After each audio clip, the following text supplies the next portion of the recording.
পুত্ৰ আছিলে, 100জন পুত্ৰকে উপদেশ দিলে, কিন্তু ধৃতৰাষ্ট্ৰই নাই দিয়া। ধৃতৰাষ্ট্ৰৰ 100জন পুত্ৰ আছিলে, কিন্তু ধৃতৰাষ্ট্ৰই উপদেশ কি দিলে? মোৰ পিছত তই ৰজা হবি। কিন্তু ঋষভদেৱে ক'লে এইবোৰ বাদ দে, এই সংসাৰ বাদ দে, এইবোৰ সংসাৰ অসাৰ। চক একেই বাপেক, 100টা পুতেক, ইয়াৰো 100টা পুতেক।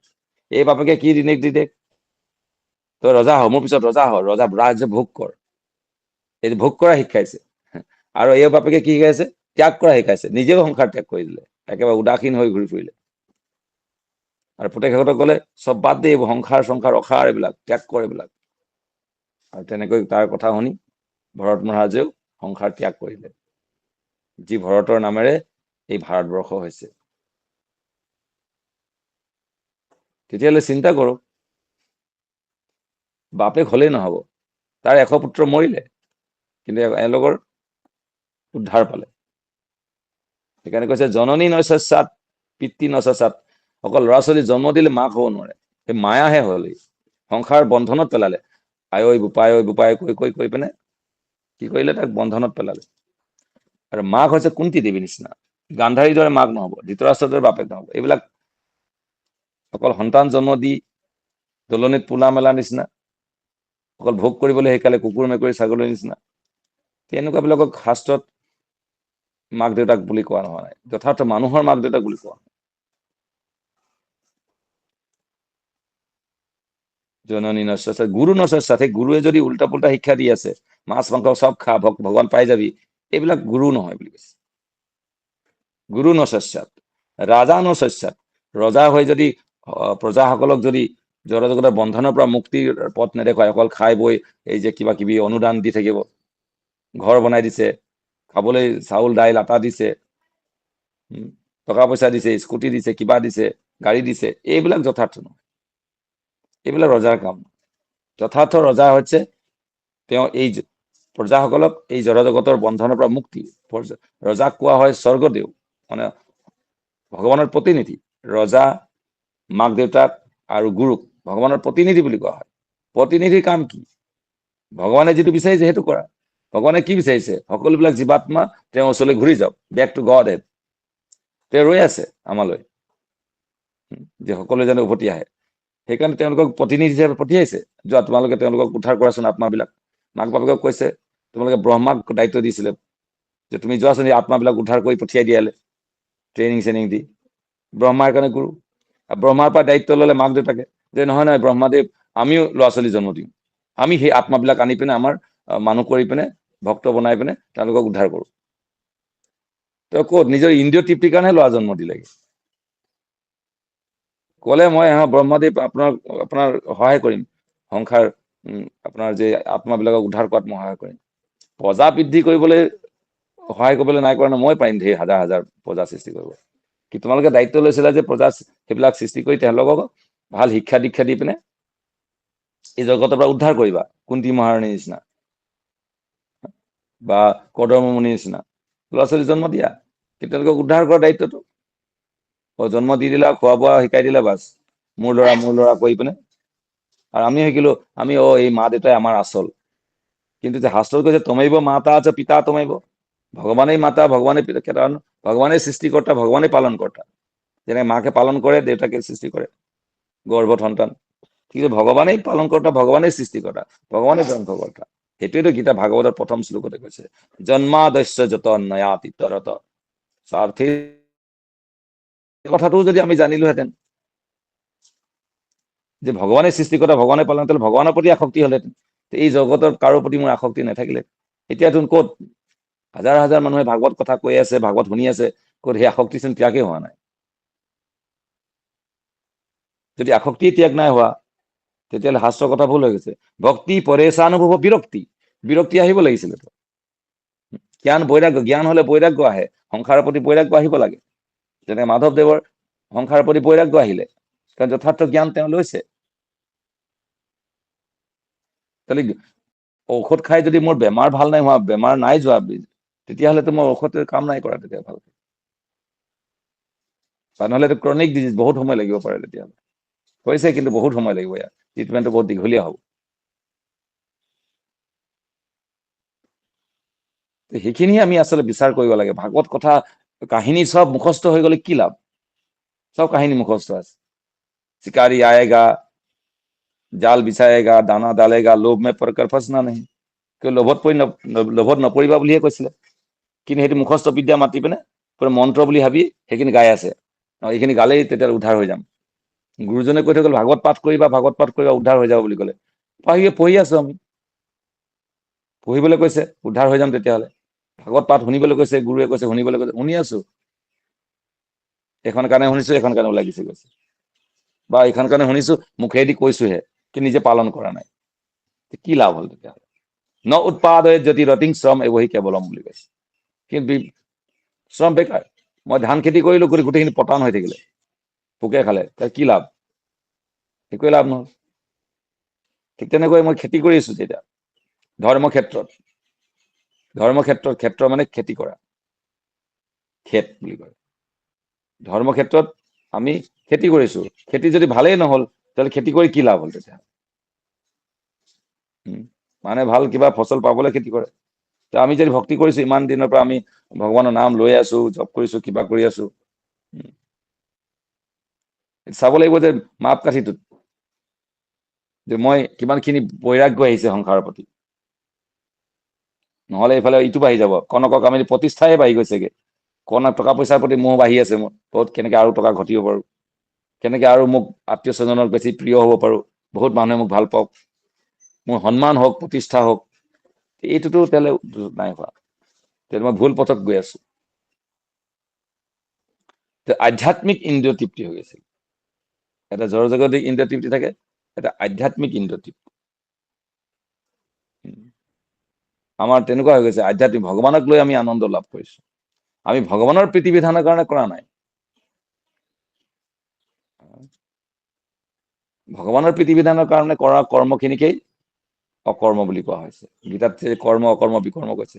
নিজৰ সুখৰ কাৰণে কৰা কৰ্মখিনিক বিকৰ্ম বুলি কৈছে, পাপ কৰ্ম বুলি কৈছে। আৰু অন্যৰ সন্তুষ্টি বিধানৰ কাৰণে কৰা কৰ্মখিনিক কৰ্ম বুলি কৈছে, অৰ্থাৎ পুণ্য কৰ্ম, সকাম কৰ্ম বুলি কৈছে। যে আমি সকাম পাতি থাকো, যে কিবা এটা হবৰ কাৰণে, মোৰ ঘৰখনৰ মংগলৰ কাৰণে বা আমুকৰ তামুকৰ কিবা কিবি, সেইখিনি সকাম বুলি কোৱা হয়। আমি সকামহে পাতো ঘৰত, নিষ্কাম ক'ত পাতো? নিষ্কাম মানে হৈছে অকল ভগৱানৰ সন্তুষ্টি বিধানৰ কাৰণে কৰ্ম, আৰু বেলেগৰ সন্তুষ্টি বিধান নাথাকিব, সেইটোক কয় নিষ্কাম কৰ্ম। তাহলে আমি সকাম কৰিম নে? সকাম কৰিলেতো পুণ্য কৰ্ম হল, সৰগলৈ যাবা তুমি, ভগৱানৰ ধামলৈ যাব নোৱাৰা। ভগৱানে সুযোগ দিব, ঠিক আছে তুমি ইমানখিনি কৰিলা, তেতিয়াহ'লে তুমি অকমান সুখ লাভ কৰি লোৱা, তুমি সুখৰ কাৰণে কৰিছা, মোক প্ৰাপ্তি হবলৈ কাৰণে কৰা নাই।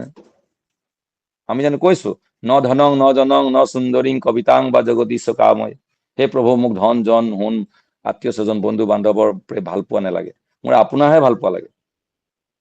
সিহঁতৰ ভাল পোৱাবিলাক চব বন্ধনত পেলাবহে, মোক টানিহে থব ইয়াত। কিন্তু আপোনাৰ প্ৰতি ভাল পোৱা যদি জাগে, তেতিয়াহ'লে আপুনি মোক উদ্ধাৰ কৰিব পাৰিব। লুডু খেলৰ চিৰিত উঠিব পাৰে, নামিব পাৰে খটখটিটোত, কিন্তু ইয়াত উঠিবৰ কাৰণে দিছে। কিন্তু সাপে গেলিলে কিন্তু তললেহে যাবা একেবাৰে। ইমান দীঘল দীঘল সাপ থাকে লুডু খেলত, একদম সেই সাপে গেলিব আমাক। কৰ্মই আমাক ওপৰলৈ নিজাব পাৰে, কৰ্মই আমাক তললৈ নমাব পাৰে। সেয়েহে খুব ইম্পৰ্টেণ্ট কথাবিলাক, শাস্ত্ৰৰ কথা। এইখন ভাগৱতখন তেওঁৰ দ্বিতীয় শ্লোকত লিখিছে, ধৰ্ম প্ৰোজিত কৈতৱ অত্ৰ পৰমো নিৰ্মৎ শৰণাং সতং বেদ্যং বাস্তৱম অত্ৰ বস্তু শিবদং তাপত্ৰয় উন্মূলনম শ্ৰীমৎ ভাগবতে মহামুনিকিতে কিংবা পৰৈশ্বৰ সদ্য হৃদ্য অবৰুদ্ধতে অত্ৰ পৃথিবী সুশুশ্ৰী তৎক্ষণাৎ। ইয়াত কি বুলি কৈছে? যে উপলব্ধিৰ পৰিপক্ক অৱস্থাত শ্ৰীমৎ ভাগৱত ৰচনা কৰিছিল ব্যাসদেৱে। উপলব্ধিৰ পৰিপক্ক অৱস্থাত, মানে চূড়ান্ত পকা একেবাৰে, থুলথুলি পকি আছে, সেনেকুৱা অৱস্থাতে তেওঁ ৰচনা কৰিছে। তেতিয়াহ'লে এখন কিয় সাধাৰণ গ্ৰন্থ নহয় শ্ৰীমৎ ভাগৱতম। বেদ পুৰাণ উপনিষদেও বহুত ভগৱতৰ কথা আছে, বহুত নীতি নিয়ম দিছে তাতো, সেইবিলাকো ভগৱানে প্ৰণয়ন কৰিছে, বেদশাস্ত্ৰ ভগৱানেই। কিন্তু সেইখিনি মানুহক বিভ্ৰান্ত কৰি আছে। সেইখিনি দুইটা আছে, মানে ইফালে যাব পাৰা, ইফালে যাব পাৰা, অপচন দিয়া আছে। আৰু অপচনত দিলে মানুহ বিপদত পৰিব। কিন্তু শ্ৰীমৎ ভাগৱতে কোনো অপচন দিয়া নাই, এটা নিবৃত্তি মাৰ্গ। শ্ৰীমৎ ভাগৱত হৈছে নিবৃত্তি মাৰ্গ। অন্যান্য বেদ বেদান্ত বাকী শাস্ত্ৰবিলাক হৈছে প্ৰবৃত্তি মাৰ্গ। ধৰ্ম অৰ্থ কাম মোক্ষ, কামনা বাসনা পূৰ্ণ হলে তাৰপৰা মুক্তিৰ কথা চিন্তা কৰিবা। প্ৰথমতে কামনা বাসনা ভোগ বাসনা এইবিলাক পূৰ্ণ কৰি লোৱা, এইটো প্ৰবৃত্তি মাৰ্গ বুলি কয়। কৰ্মকাণ্ড যেতিয়া ভীষ্মদেৱে যিখিনি তেওঁ আচৰণ কৰিছিলে সৰুৰ পৰাই, সেইখিনি প্ৰবৃত্তি মাৰ্গ। তাৰ পৰা শিকিছিলে তেওঁ শুক্ৰাচাৰ্য, বৃহস্পতি, বৈশিষ্ট্যমণি, পৰশুৰাম এওঁলোকৰ পৰা শিকিছে ভীষ্মদেৱে সৰুতে। যে মাকে যেতিয়া লৈ গল, কেঁচুৱাটো লৈ গুচি গল নাই যেন গংগাদেৱী, গংগাদেৱী লৈ গৈ পিনে 15 বছৰ পিছত ঘটাই যেতিয়া দিলে, সকলো শাস্ত্ৰত পাৰ্গত কৰি পঠিয়াইছে। বাপেকে যি যি প্ৰশ্ন সুধিছে চব উত্তৰ দিছে এফালৰ পৰা। ধৰ্ম সম্বন্ধে শান্তনু ৰাজাই যি যি প্ৰশ্ন কৰিছে ধৰ্মৰ বিষয়ে চব উত্তৰে যি দি দিছে। উনি তেওঁ শান্তনু ৰাজাই বহুত গৰ্ব অনুভৱ, এনেকুৱা এটা সন্তান, গংগাদেৱীক ধন্যবাদ জনাইছে, উপযুক্ত কৰি মোক দিছা। তো এইটো হৈছে বৈদিক কালচাৰ। সৰুতে ল'ৰা ছোৱালীক গুৰুকুলত পঠিয়াই দি 15 বছৰৰ পিছত ঘৰলৈ উভতাই আনিব লাগে। তাত পুৰা ট্ৰেইনিং প্ৰাপ্ত হৈ আহে।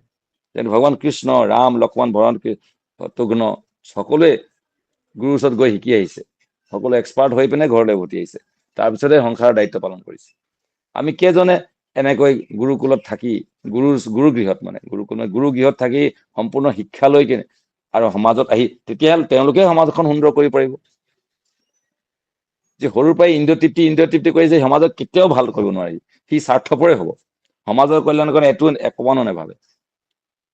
সি মাদে মাংসই খাই জীৱনটোক উৎসৰ্গ কৰিব পাৰিব, কি বুলি কয়, আনন্দ কৰাৰ কাৰণে। গুৰু গৃহ কিয় বনোৱা হৈছিলে? গুৰুৰ ওচৰত গৈ শিকিব লাগে। কিন্তু মাক বাপেকৰ ইমানেই আসক্তি ল'ৰা ছোৱালীৰ প্ৰতি, যেতিয়া ৰামক লক্ষ্মণক পঠিয়াবলৈ কৈছে চবে, তেতিয়া দশৰথ মহাৰাজে খুব কষ্ট পাইছে। ইমান অকমানি ল'ৰাকেইটাক কেনেকে কি কৰিবগে, 6 বছৰতে পঠিয়াই দিছে, 6-7 বছৰ এনেকুৱাতে পঠিয়াই দিছে। কিন্তু শাস্ত্ৰত কৈছে ব্ৰাহ্মণসকলে মেক্সিমাম 8 বছৰ ভিতৰত পঠিয়াব লাগে, আৰু বৈশ্যসকলৰ 12 নহলে 11 নহলে 12, বৈশ্য আৰু ক্ষত্ৰিয়।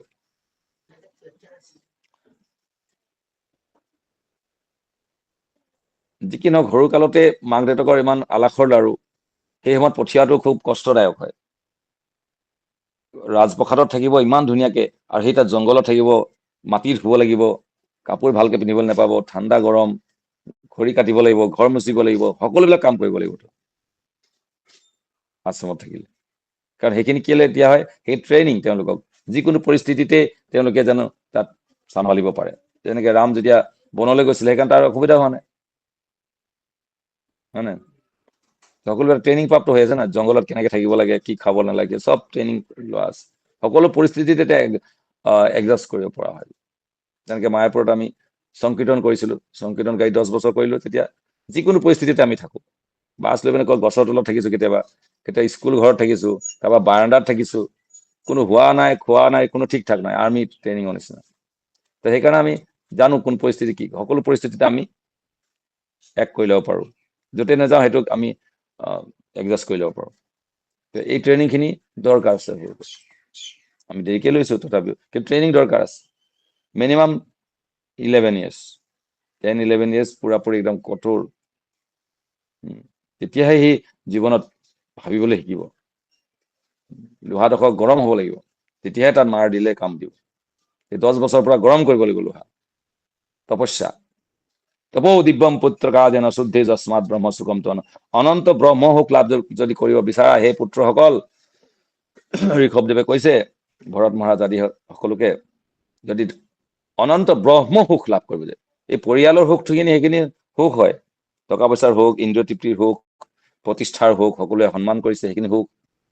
কিন্তু ব্ৰহ্ম সুখখিনি যিটো আমি লাভ কৰিব লাগে, কৃষ্ণ প্ৰেম বুলি কওঁ, সেইটো লাভ কৰিলে আৰু এই জগতৰ কোনো আসক্তি নাথাকে আৰু তেতিয়া। কাৰণ বিষয়া বিনিবৰ্তনতে নিৰাহাৰস্য দেহীন ৰসবৰ্জং ৰসপস্য পৰং দৃষ্টা নিবৰ্ততে। উন্নত ৰস পালে আৰু নিম্ন ৰস কোনো ভাল নাপায়। ব্ৰহ্ম সুখ যেতিয়া কোনোবাই পাব, ভগৱত দৰ্শন হব, তেতিয়াহ'লে এই জগতৰ সুখবিলাক একোৱেই তাৰ ভাল নালাগে। তো সেইটোহে জীৱনৰ উদ্দেশ্য, মানৱ জীৱনৰ উদ্দেশ্য, জীৱনৰ সফলতাৰ কৃষ্ণ দৰ্শন যাৰ, ভগৱানক এবাৰ উপলব্ধি কৰিব লাগে, স্বচক্ষে দৰ্শন কৰা বা তেওঁক অনুভৱ কৰা, ভক্তি পৰেশ অনুভৱ, পৰশ ভগৱানৰ পৰশ অনুভৱ, বা হৃদয়তে তেওঁ পৰমাত্মাক ধ্যান কৰি পাইছে। এনেকুৱা জানো হৈছে আমাৰ? যদি হৈছে তেতিয়াহ'লে জীৱন ঠিক আছে। আৰু টাৰ্গেটটো সেইটোৱে, ভগৱানক অনুভৱ কৰা, সেই ফিলিংছটো। যেনেকে এই জগতত চবতকৈ ভাল ফিলিংছ হৈছে আনন্দৰ, স্ত্ৰী পুৰুষৰ যে মিলনত যি সুখ, সেইটোকে সৰ্বশ্ৰেষ্ঠ সুখ বুলি কোৱা হয়, তেওঁক সংগ সুখ। আৰু তাতকৈ ওপৰৰ সুখটো হৈছে ব্ৰহ্ম সুখ, ভগৱানক অনুভৱ কৰাৰ, ভগৱানক এই হৃদয়ত অনুভৱ কৰা, যে পৰমাত্মাক আমি অনুভৱ কৰিম। যেনেকে নাৰদ মুনি পূৰ্ব জীৱনত দাসীৰ পুত্ৰ যে আছিলে, যেতিয়া তেওঁ সেই ঋষিমুনিসকলৰ কথা মতে, সেই সাধুসন্তসকলৰ কথা মতে যেতিয়া তেওঁ ঘৰৰ পৰা ওলাই গুচি গ'ল, ইয়াতো চক এটা সৰু ল'ৰা, সেই ঋষিমুনিসকলৰ সংগ কৰাৰ পিছত তেওঁ ঘৰৰ পৰা ওলাই যাব বিচাৰিছে। কিয়?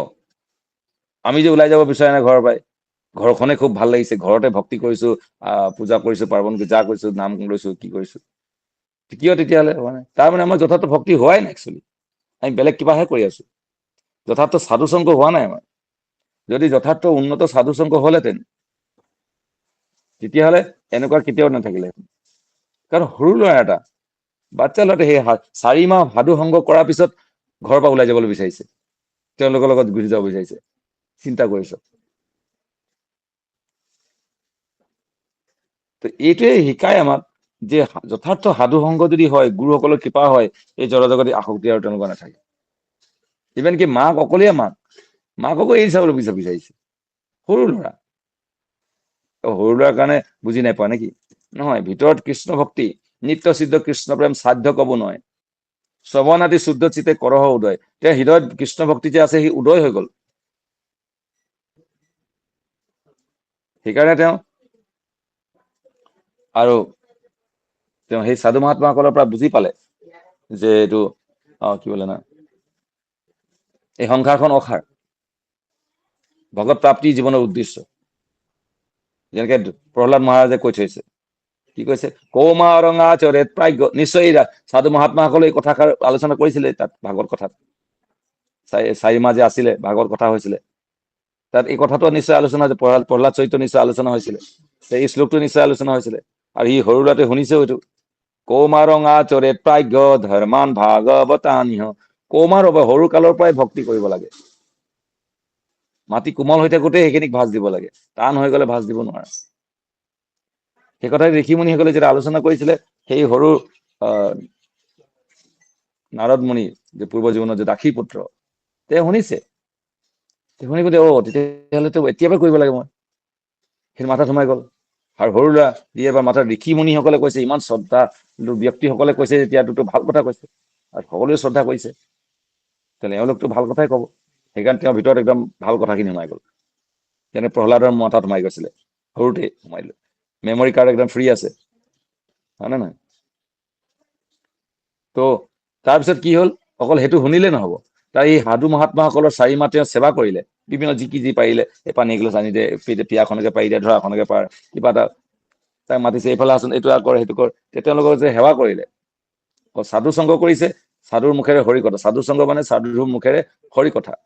আৰু সেই সাধু মহাত্মাসকল শুদ্ধ আছিল। এতিয়া আমি কাৰ পৰা শুনিছো? তেওঁলোক শুদ্ধ জানো? সকলোবিলাক পাপৰ পৰা জানো মুক্ত? তেওঁ সকলোবিলাক বন্ধনৰ পৰা জানো মুক্ত? যিসকলৰ সংসাৰৰ বন্ধন আছে, তেওঁ আন এজনক কেনেকৈ মুক্ত কৰিব পাৰিব? মোৰ হাতখন বন্ধা আছে, মই বেলেগ এজনক খুলি দিব পাৰিম নে?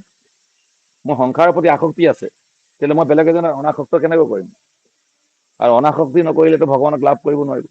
অনাসক্ত বিষয়ান যথাৰ পূজনযত নিৰ্বন্ধ কৃষ্ণ সম্বন্ধ যুক্ত বৈৰাগম উচ্চতে।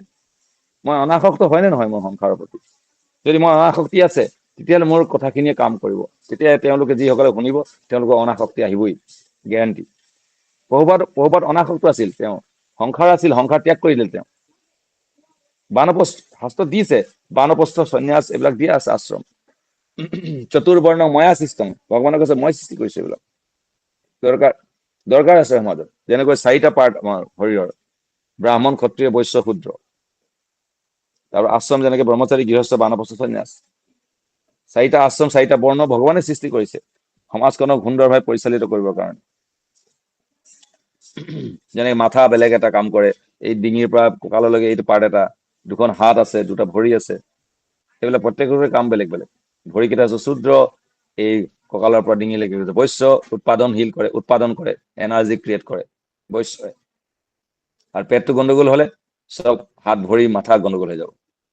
যেনেকে খেতিয়কসকলে যদি 2 নম্বৰী কৰে, ভেজাল মাৰে, চব মৰিব সমাজখন। হাতকেইখন হৈছে ক্ষত্ৰিয়, শৰীৰটোক ৰক্ষা কৰে, প্ৰটেকশ্যন কৰিব লাগে, শৰীৰটোক খাদ্য যোগান দিব, ই কাম কৰি পেলাই। ক্ষুদ্ৰবিলাকে ভৰি খোজকাঢ়ি বডিটোক এফালৰ পৰা এফালে লৈ ফুৰিব। এতিয়া আমাৰ কোনটো ক্ষুদ্ৰ আৰু ক্ষত্ৰিয় যদি নাথাকে কিন্তু বডি চলিব। কঁকালৰ পৰা যদি ডিঙিটোলৈকে থাকে, হাত দুখন এটা ভৰি কেনে থাকিলেও সি কিন্তু জীয়াই থাকিব আৰু কাম কৰি খাব পাৰিব, মুখেৰে কিবা কৰি পেলাই, প্ৰবচন দি দিয়ে বা কিবা কৰি পেলাই জ্ঞান অৰ্জন কৰিব পাৰিব। ক্ষুদ্ৰ আৰু যদি ক্ষত্ৰিয় নাথাকেও অসুবিধা নহব,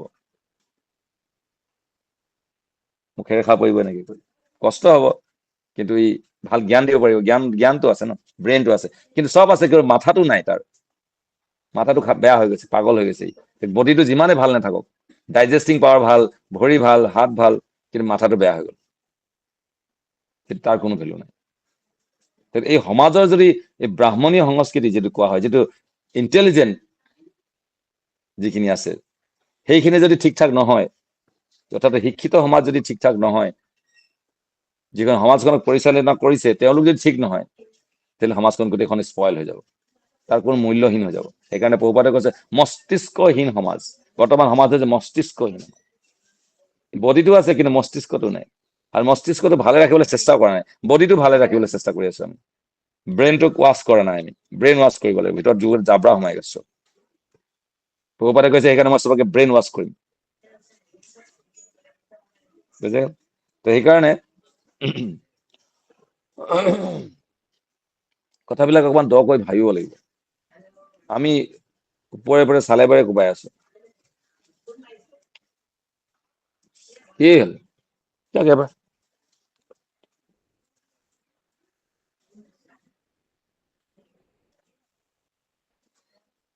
তো জীৱনেৰ উদ্দেশ্যটাই বা কি আমাৰ? তেতিয়াহ'লে ভগত প্ৰাপ্তি।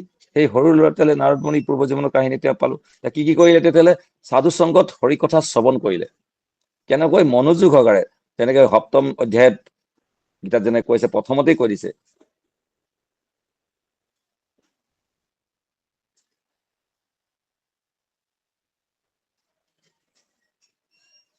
ময়্যাসক্তো মন পাৰ্থ যোগম যুঞ্জম মদাশ্ৰয় অসংশয়ং সমগ্ৰং মাং যথা জ্ঞাস্যসি তৎশৃণু। অৰ্জুন তুমি শুনা। শুনিছো নহয়, এনেকে নহয়, অকল কাণেৰে শুনিলে নহব, কাণেৰেতো শুনে, কেনেকে শুনে তেতিয়াহ'লে? নহয়, ময়্যাসক্তো মন পাৰ্থ, মোৰ প্ৰতি আসক্তি থাকিব লাগিব। অৰ্থাৎ বক্তাৰ প্ৰতি আসক্তি যদি নাথাকে, তেওঁৰ কথা মতে যদি মই শুনিছো, তেওঁৰ প্ৰতি কোনো শ্ৰদ্ধা নাই, তেনেকুৱা শ্ৰদ্ধা আছে যেনেকে শ্ৰদ্ধা কৰিব লাগে, নহব। গুৰুৰ ওচৰত শুনিব লাগিব, যাৰ প্ৰতি মোৰ উৎসৰ্গকৃত মন, আসক্তি আছে। যেনেকে মাক দেউতাকৰ কথা মতে চলো, ল'ৰা ছোৱালীয়ে মাক দেউতাকৰ কথা মতে চলে, শিক্ষকৰ কথা মতে চলে। যদি মই তেওঁক তেনেকৈ যদি সেই স্তৰত ৰাখিছো, তেওঁৰ পৰা যদি শুনো, তেতিয়াহে কাম দিব মোৰ মংগল। নহলে ইনফৰমেশ্যন কালেকশ্যন হ'ব, ঢেৰ জ্ঞান হৈ যাব ভৰ্তি, চব জানো, কিন্তু পালন এটাও নকৰো। পালন কৰিবলৈ হলে তেনেকুৱা এজন গুৰু লাগিব, যাক মই নিজকে সম্পূৰ্ণ শিষ্যস্তে হংসা আদি মাং তাং প্ৰপন্ন, মই নিজকে সমৰ্পণ কৰিছো নিজকে। তেওঁৰ ওচৰতহে পৃচ্ছামিতাং ধৰ্ম চুৰমুৰ হৈছে, তেওঁৰ ওচৰতে সুধিব লাগিব। কি সুধিব লাগিব? যৎ শ্ৰেয় সৎ নিশ্চিতং ব্ৰহিতন্মে, যিটো শ্ৰেয় হব মোৰ কাৰণে সেইটো কওক। আমি এই দ্বিতীয় অধ্যায় 7 নম্বৰ শ্লোকতে যোৱা নাই, এই কাৰ্পণ্য দোষ, মই শৰণাগতই হোৱা নাই, কেনেকৈ মই ভগত প্ৰাপ্তি লাভ হব, ভগত প্ৰাপ্তি হব? মুখস্থ বিদ্যা কৰি বহুতে বহুত কিবা কৰিব পাৰে, সেইটো যথাৰ্থ। বহুত আছে, বহুত মানে ব্ৰেইনী আছে, তেওঁলোকে গীতা ভাগৱত একদম থ্ৰলি মুখস্থ কৰি দিব পাৰিব, প্ৰবচনো দি দিব পাৰিব, যিটো মই ইয়াৰ আগতো কাহিনী কৈছো। আইনষ্টাইনটো এবাৰ গৈছে প্ৰবচন দিবলৈ, তাৰ গাটো ভাল লগা নাই আইনষ্টাইনৰ, কি হব আজি চিন্তা কৰিছে। ড্ৰাইভাৰে কৈছে, ছাৰ মই দি দিম বোলে প্ৰবচন। কেনেকৈ দিবা? আৰে সদায় আপুনি যি প্ৰবচন দিয়ে, এটা মুখস্থ আছে মোৰ, মানে বহুত কেইটা মুখস্থ হৈ গৈছে, কেনেকে কি কৰে মুখস্থ কৰি লৈছো মই, শুনি মই কৈ দিব পাৰিম বোলে, হয় নেকি? ঠিক আছে, যিডোখৰলৈ গৈছে আইনষ্টাইনক চিনি নাপায়, আইনষ্টাইনক ড্ৰেছ চেছ পিন্ধাই পিনে তুলি দিলে ষ্টেজত, আৰু আইনষ্টাইন গৈ পিছফালে বহি আছে ড্ৰাইভাৰৰ বেশত, একদম ধুনীয়াকে ষ্টেজত উঠি একদম হাত চাত জোকাৰি একদম পুৰা প্ৰবচন দি দিলে, একদম সায়েন্স প্ৰবচন, বোলে চাবতে আবা আবা আবা আবা। কিন্তু ধৰা পৰিব এতিয়া, তেতিয়া sir sir sir question question question দিলে, কুৱেশ্যন কৰি এবাৰ সি একোডাল নাজানে, সেই বিষয়টো কোনো অভিজ্ঞতা নাই, তেতিয়া বুদ্ধি লগালে, সি অকণ বুদ্ধিমান আছিলে, এই সাধাৰণ প্ৰশ্নবিলাক মোক সুধি কি লাভ আছে, মোৰ এই ড্ৰাইভাৰে উত্তৰ দিব, যা ড্ৰাইভাৰ ওচৰত আইনষ্টাইনৰ ওচৰত পঠিয়ালে, আইনষ্টাইনে উত্তৰবিলাক দি দিলে। তেনেকৈ তেওঁলোক তাৰ পৰা, মোক উদ্দেশ্যটো হৈছে এইভাৱে মুখস্থ কৰি সমাজ কল্যাণ আমি কৰিব নোৱাৰিম, প্ৰেক্টিকেলি চাইণ্টিষ্ট হ'ব লাগিব, প্ৰেক্টিকেলি হ'ব লাগিব আমাৰ জীৱনটো, তেতিয়াহে আমি সমাজৰ কল্যাণ কৰিব পাৰিম, বা আমি নিজে শুদ্ধ হ'ব পাৰিম। আপুনি আচৰি প্ৰভু জীৱেৰে শিখায়, আপুনি না আচৰিলে জীৱে শিকায়। মই যদি মাছ মাংস খাই কওঁ, এই তোমালোকে মাছ মাংস নাখাবা দেই, মই নিজে চিগাৰেট খাম, টিচাৰে ষ্টুডেণ্ট কয় smoking is dangerous to health, হ'ল কিবা কামত দিব? ডাক্তৰে ক'লেও নুশুনে, ডাক্তৰে চিগাৰেট খাইছে, মোক কৈছে চিগাৰেট নাখাবা তোমাৰ ক্ষতি হ'ব, তোমাৰ সেইটো নহয়, উপদেশতকৈ আৰ্হি ভাল, মই নিজে শুদ্ধ হৈ দেখাব লাগিব, তেতিয়াই মই লোকক ক'ব পাৰিম যে না এইটো ভাল নহয়। অনাসক্ত হৈ থাকা, আসক্তি মৃত্যুৰ কাৰণ, আসক্তি দুখৰ কাৰণ, এই জগতৰ আসক্তি আমাৰ দুখৰ কাৰণ, অশান্তিৰ কাৰণ। তো ইয়াৰ পৰা মুক্তিৰ কাৰণ, মুক্তিৰ উপায় কি? আসক্তি বৃদ্ধি কৰিব লাগিব, প্ৰসংগম অজৰম পাশম, কবয়ো আত্মনা বিদু, আত্মনা কবয়ো বিদু, যে বিদু মানে জ্ঞানী বুদ্ধিমানসকলে জানে বুলি কৈছে, দেৱহূতিক কৈ আছে, দেৱহূতিক মাকক তাকে জ্ঞান দি আছে কপিল মুনি, কি জ্ঞান দিছে সেইখিনি চাওক, সেইখিনি ললো নে নাই লোৱা আমি? কপিল মুনিয়ে মাকক কি জ্ঞানখিনি দিলে সেইখিনি ল'ব লাগিব, প্ৰসংগম আচৰম পাশম, কবই বুদ্ধিমানসকলে জ্ঞানীসকলে জানে সংসাৰখন বন্ধনৰ কাৰণ, আমাৰ আত্মাটোক এক বন্ধনত পেলাই দিছে এই সংসাৰৰ প্ৰতি আসক্তি, আত্মীয় স্বজন বন্ধু বান্ধৱ, মা দেউতা ককাই ভাই যিমান আছে, টকা পইচা, কনক কামিনী প্ৰতিষ্ঠা, এই তিনিটাই আমাক একেবাৰে মায়াত পেলাই থৈ দিছে, এইটো মায়াৰ এইগুলো ৰূপ, মায়া মানে আছে এইখিনিৰ প্ৰতি আসক্তি, এইটোকে মায়া বুলি কয়, এহেঁতি আমাক টানি থৈ দিব।